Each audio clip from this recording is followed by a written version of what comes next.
A'udzubillahi minasyaitonirrajim. Bismillahirrahmanirrahim.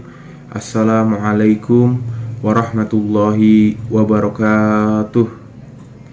Innal hamdalillah nahmaduhu wa nasta'inuhu wa nastaghfiruh wa na'udzubillahi min syururi anfusina wa min sayyiati a'malina may yahdihillahu fala mudhillalah wa may yudlilhu fala hadiyalah.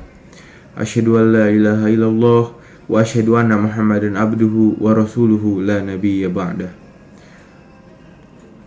Yang terhormat Ibu Chandra selaku guru bahasa Indonesia, dan yang terhormat Pak Karyotos selaku guru pendidikan agama Islam. Pertama-tama, marilah kita panjatkan puja dan puji syukur atas kehadirat Allah Subhanahu wa Ta'ala. Karena atas rahmat dan karunia-Nya lah kita dapat berkumpul di tempat yang insya Allah mulia ini. Dan tak lupa, sholawat beserta salam kita haturkan kepada junjungan kita, Nabi besar Muhammad Sallallahu Alaihi Wasallam, beserta para keluarganya, para sahabatnya, dan para pengikutnya yang setia hingga akhir zaman. Amin.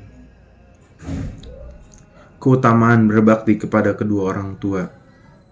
Berbakti kepada orang tua adalah amal yang paling mulia. Sebagaimana hadis yang telah disampaikan oleh Bukhari dan Muslim, bahwa ada 3 amal yang paling mulia oleh Allah Subhanahu wa Ta'ala.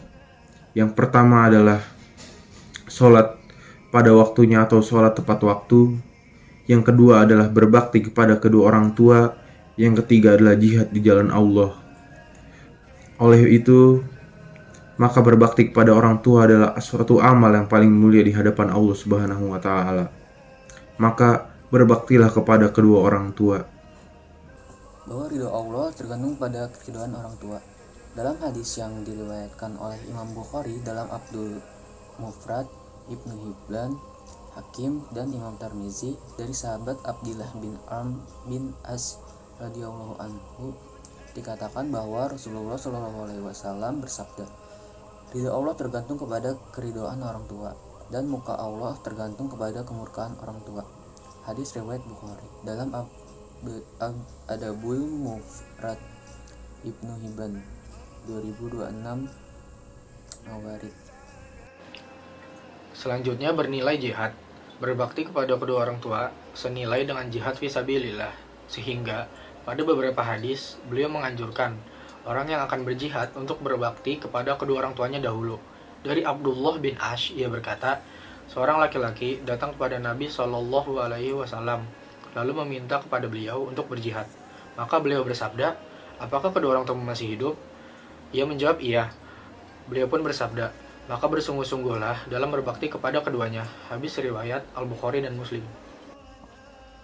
Keempat, dengan berbakti kepada kedua orang tua akan diluaskan rizki dan dipanjangkan umur, sebagaimana dalam hadis yang disepakati oleh Bukhari dan Muslim dari sahabat Anas radhiyallahu anhu, bahwa Nabi Shallallahu Alaihi Wasallam bersabda, barang siapa yang diluaskan rizkinya dan dipanjangkan umurnya, maka hendaklah ia menyambung tali silaturahmi. Hadis riwayat Bukhari, Muslim, dan Abu Daud. Dalam ayat-ayat Al-Quran atau hadis yang disabdakan oleh Rasulullah Shallallahu Alaihi Wasallam, dianjurkan untuk menyambung tali silaturahmi. Dalam tali silaturahmi, yang harus didahulukan adalah silaturahmi kepada kedua orang tua, baru ke saudara-saudara kita yang lain. Namun, banyak di antara saudara kita yang sering berziarah kepada orang-orang yang sudah meninggal, tapi melupakan untuk silaturahmi kepada kedua orang tuanya terlebih dahulu. Padahal, ketika masih kecil, ia selalu bersama ibu dan ayahnya. Tapi setelah dewasa, seakan-akan dia tidak pernah berkumpul, bahkan tidak kenal dengan kedua orang tuanya. Sesulit apapun, harus tetap diusahakan untuk berdekatan dengan kedua orang tua kita, dengan cara menyambung tali silaturahmi. Insya Allah akan dimudahkan rezeki dan dipanjangkan umurnya. Manfaat dari berbakti kepada kedua orang tua yaitu akan dimasukkan ke dalam surganya Allah. Di dalam hadis Nabi SAW disebutkan bahwa anak yang durhaka tidak akan masuk surga. Maka kebalikan dari hadis tersebut yaitu anak yang berbuat baik kepada kedua orang tua akan dimasukkan ke dalam surganya Allah. Dosa-dosa yang Allah Subhanahu wa Ta'ala segerakan azabnya di dunia diantaranya adalah berbuat zalim dan durhaka kepada kedua orang tua. Dengan demikian, jika seseorang berbuat baik kepada kedua orang tua, insya Allah Allah akan menghindarkannya dari malapetaka di dunia dengan izin Allah.